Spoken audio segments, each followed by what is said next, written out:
Huyu kijana ndio deputy controller, ni kijana mwenzako huyu. Yes.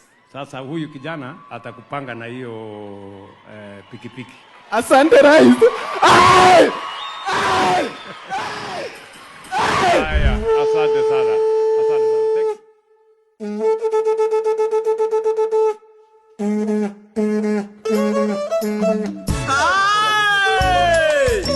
Warwa kuuma meidana. Bima jucha mebu. Kamutingo. Lasteche. Kwa majina naitwa George Okoth Ochieng. Asikia ndio ule yako nyuma hapo akuje. Umekimbia sana noma. Kuja boss. Sikuwa nimepanga but tulikuwa tumejua huenda nitapata nafasi ya kuongea na rais.